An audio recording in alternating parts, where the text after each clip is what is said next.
Hi friends, Karthigai Deepam serial ரசிகர்களுக்கு இது ஒரு இன்ப அதிர்ச்சியான நியூஸ் தான் கிடைச்சிருக்கு. அப்படி என்ன இன்ப அதிர்ச்சின்னு பார்த்தீங்கன்னா, இந்த சீரியலில் கார்த்திக் ராஜ் நடிச்சிட்டு இருக்காரு. இவரோட நடிப்பினால மட்டுமே தான் இந்த சீரியலுக்கு அதிக டிஆர்பியும் அண்ட் அதிக ஃபேன் பேஸும் வந்தது காரணமே. அண்ட் இப்போ கார்த்திக் ராஜுக்கு செகண்ட் மேரேஜ் முடிவாகிடுச்சு அப்படின்னு சொல்லி ஒரு நியூஸ் செம ஹாப்பியாக கிடைச்சிருக்கு. ரசிகர்கள் இதை பயங்கரமாக கொண்டாடிட்டு வராங்க. பட் இது கார்த்திக் ராஜ் சைட்லேருந்து அஃபிஷியலாக வரலனாலும் கார்த்திக் ராஜோட ஃப்ரெண்ட் சைட்லேருந்து தான் இந்த நியூஸ் கிடைச்சிருக்கு. ஏன்னா ரொம்ப நாளா கார்த்திக் ராஜுக்கு செகண்ட் மேரேஜ் பத்தின நியூஸ் தான் கேட்டுட்டு இருக்காங்க. சீக்கிரமே கார்த்திக் ராஜ் அவரோட லைஃபை பார்க்கணும். முதல் வாழ்க்கை தான் சரியா அமையல, ரெண்டாவது வாழ்க்கையாவது இவருக்கு நல்ல வாழ்க்கையா கிடைக்கணும். எவ்வளவு நாள் இவர் தனியா இருப்பாரு?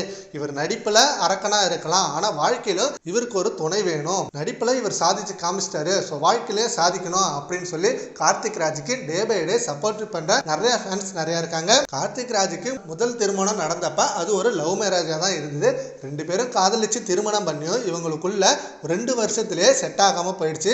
கருத்து வேறுபாடுகள் நிறைய வர ஆரம்பிச்சது. இதனால கார்த்திக் ராஜோட நடிப்பு வாழ்க்கை பாதிக்கப்பட்டது. நான் சினிமாவில் நடிக்கணுன்றது தான் கனவு, ஆனால் இந்த வாழ்க்கையால் என்னோட சினிமா வாழ்க்கை காணாமல் போயிடுமான்னு எனக்கு பயமா இருக்கு அப்படின்னு சொல்லி கார்த்திக் ராஜ் மனசை திடப்படுத்திக்கிட்டு ஒரு தெளிவான முடிவை எடுத்தாரு. ஓகே, இனிமே நம்ம சேர்ந்து வாழ வேணாம். 2 பேருக்கும் கருத்து வேறுபாடுகள் அதிகம் வர ஆரம்பிச்சிடுச்சு. அந்த ஒரு ரீசனாலேயே 2 பேரோட வாழ்க்கை கெட்டுடும். அதனால நீ உன் வாழ்க்கையை தனிப்பட்ட முறையில் பாரு, நானும் என் வாழ்க்கையை தனிப்பட்ட முறையில் பார்த்துக்கிறேன் அப்படின்னு சொல்லி 2 பேரும் ஒரு முடிவை எடுத்து வாழ்க்கையிலேருந்து விலகிட்டாங்க. அதுக்கப்புறம் கார்த்திக் ராஜ் படிப்படியாக முன்னேற ஆரம்பிச்சாரு. ரொம்ப கஷ்டப்பட்டு தான் இந்த நிலைமைக்கே வந்திருக்காருன்னே சொல்லலாம். ஏன்னா ஆஃபீஸ் சீரியலில் சைடு ஹீரோவாக பண்ணாரு. அதுக்கப்புறம் செம்பருத்தியில் மெயின் ஹீரோவை பண்ணி அவ்வளோ பெரிய ஃபேன் பேஸை கொண்டு வந்து அதுக்குன்னு தக்க வச்சுக்கிட்டாரு. அதுக்கப்புறம் படம் நடிக்க போனாரு. படத்துலேயும் 2 படம் ஆவரேஜ் ஹிட்டு கொடுத்து ஒரு மிகப்பெரிய இடத்துல வந்துட்டாரு.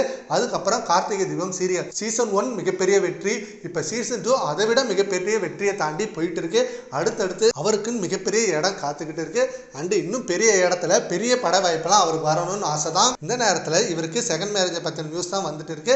சீக்கிரமே அவரோட ஃப்ரெண்ட்ஸ் சர்க்கிளில் சொன்ன விஷயம் உண்மையாகணும். அவருக்குன்னு ஒரு திருமணம் நடக்கணும். அது மிகப்பெரிய அளவில் பேசப்படணும் அப்படின்றது ரசிகர்களோட கனவு.